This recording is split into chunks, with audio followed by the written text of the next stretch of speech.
Avec la présentation des sources, nous avons vu qu'une estampe de 1794 pouvait avoir marqué les débuts de la célébrité de Napoléon lors du siège de Toulon.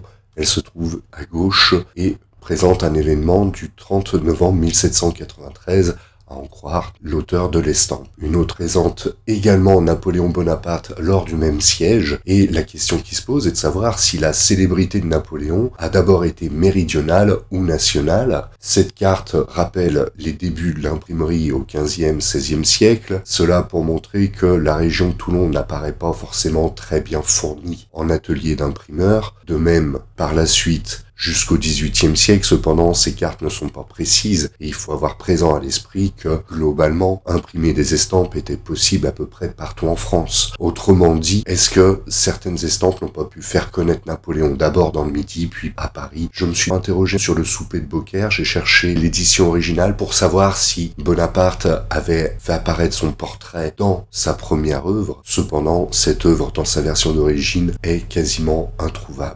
Pour en revenir à ce siège de Toulon, il a été affecté en septembre 1793 à ce poste avec à ce moment-là le grade de capitaine, et en l'occurrence ça se passe très mal avec le général en chef sous les ordres de qui il sert, mais celui-ci finit par être écarté, puis par la suite remplacé par un certain Dugommier dont nous serons amenés à reparler à plusieurs reprises. D'ailleurs, le général Dugommier en question est censé apparaître sur cette image en présence de Napoléon, et cette image, pour rappel, est censée avoir été réalisée entre 1794, estimation basse, 1798, estimation haute. Autrement dit, elle pourrait être la première estampe figurant Napoléon de manière fidèle.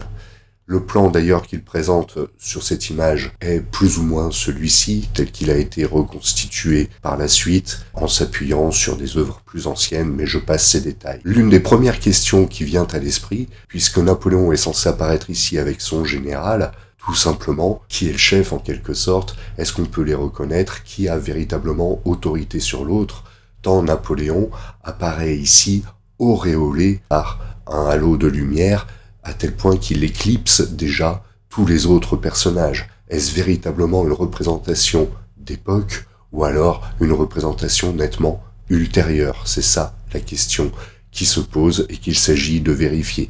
À coup sûr, au moins est-ce une représentation de quelques mois plus tard, si c'est 1794, mais peut-être quelques années. Au moment des faits, Napoléon est chef de bataillon, c'est le grade qu'il a acquis par ses faits d'armes durant le mois d'octobre 1793, il passait pour très actif. Alors, est-ce qu'on peut reconnaître les uniformes en présence? L'une des compétences clés des historiens, c'est de jouer au jeu des différences. Nous avons sur la gauche 2 civils, 5 militaires. Est-ce qu'il est possible d'en reconnaître certains? Alors l'adjudant général, normalement ça ne concerne personne. Le chef de brigade, pour information, c'est le grade que doit obtenir Napoléon après. Mais là, l'uniforme ne correspond pas, sachant aussi, bien évidemment, que selon l'arme dans laquelle on sert, les uniformes changent.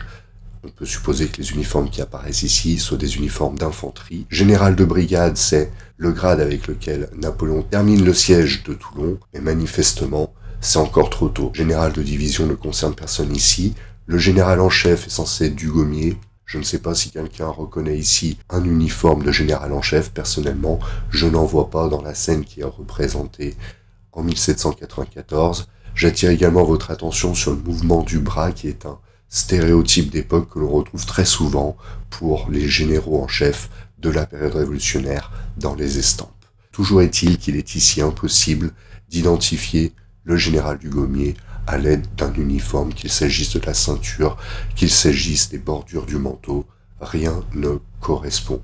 Si l'on passe ensuite aux autres uniformes, l'aide de camp n'a pas vocation à apparaître ici. Pour ce qui est du commissaire ordonnateur des guerres, là nous sommes censés en avoir deux, mais manifestement les uniformes non plus ne coïncident pas. Pour ce qui est du porte-enseigne, passons les détails. Le capitaine de grenadier, nous avons effectivement un personnage qui a une coiffe relativement proche, mais nous aurons l'occasion de voir que c'est plus vraisemblablement un cavalier.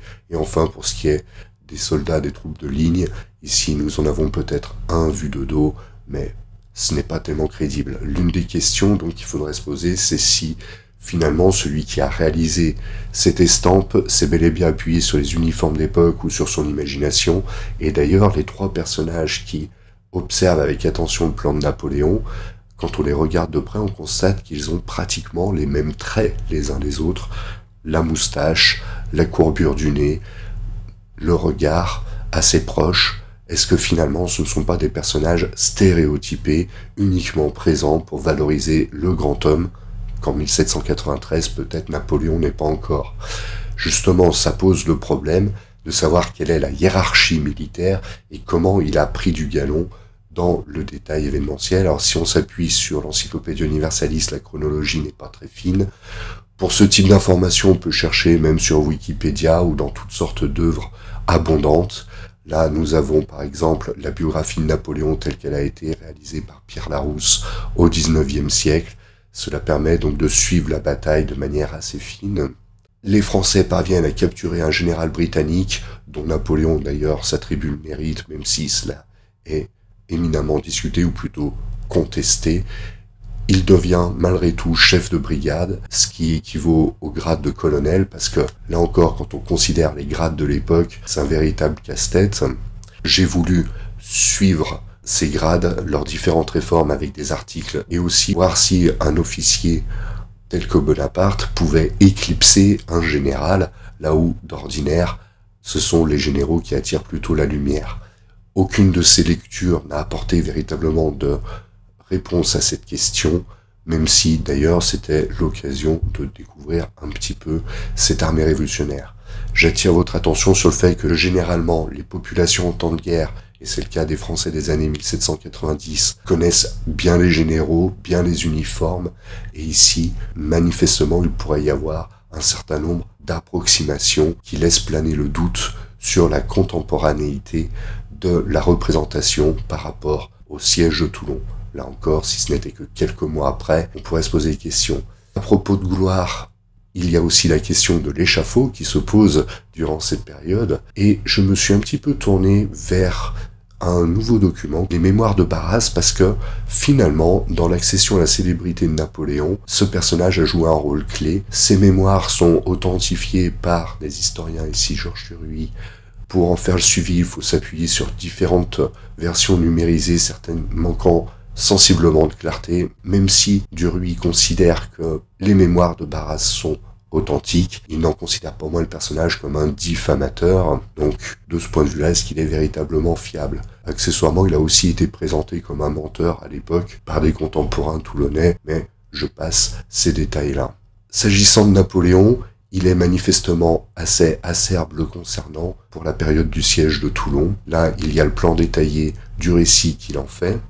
Un premier point déjà, c'est qu'il tourne en dérision Napoléon, qui aurait à ce moment-là fourni à qui voulait le prendre, ou ne voulait pas le prendre d'ailleurs, sa brochure, son fameux souper de poker. Il est également extrêmement critique sur les faits d'armes de Napoléon Bonaparte, dont globalement il ne lui reconnaît pas le mérite, ce qui est pour l'historien Georges Duruy, dont l'analyse apparaît à droite, l'occasion de critiquer le témoignage de Barras, et de dire que même Dugommier avait reconnu les mérites de Bonaparte. Je ne m'appesantis pas trop sur tout cela, simplement ce qu'il faut avoir présent à l'esprit, c'est que Barras, qui jouait un rôle quand même important à l'époque, n'a vraisemblablement pas cherché à éclipser Dugommier, même si par ailleurs on peut s'interroger sur le regard critique assez sévère qu'il porte sur Bonaparte. Il était après tout un témoin clé de l'époque, mais il a aussi été étroitement lié au personnage, donc il faudrait approfondir de plus près le moment de rédaction de ses mémoires, et pour le coup je n'ai pas trouvé énormément d'informations dessus, même s'il était déjà écarté du pouvoir, peut-être un petit peu rancunier. Concernant donc le risque de mort, manifestement, d'après cette revue d'histoire, dont les sources sont précisées, mais je n'ai pas pu vérifier cette information précise, où Dugommier fait planer la menace de guillotine sur Bonaparte en cas d'échec de l'opération. Souvent, ce sont les exécutants qui pâtissent des échecs, alors que en cas de succès, c'est le responsable éminent qui récolte les lauriers. Ça, c'est donc une première version. D'ailleurs, J'ai essayé de vérifier les sources de cet article, notamment par l'histoire de Bainville qui est en libre accès, mais ce n'est pas concluant, l'information ne vient manifestement pas d'ici. J'ai également cherché du côté d'une biographie de Dugommier en accès libre, qui date de 1904, et là cette fois-ci ce serait au contraire Dugommier craindrait pour sa tête, et donc là encore la question de savoir qui récolte les lauriers, qui perd la tête en cas de succès, en cas d'échec, ce n'est pas très clair. Finalement Bonaparte n'avait probablement pas beaucoup de visibilité à gagner auprès de ses contemporains. Selon toute vraisemblance, cette représentation de Bonaparte est particulièrement avantageuse et sans doute a posteriori lorsqu'il a commencé à véritablement prendre du pouvoir. Nous reviendrons un petit peu là-dessus dans les prochaines vidéos, notamment en cherchant d'un petit peu plus près Dugommier à travers un petit jeu Qui est qui. D'ailleurs, à propos de jeu, j'ai toujours cette image subliminale qui s'est glissée dans ces vidéos et je vous remercie pour votre attention.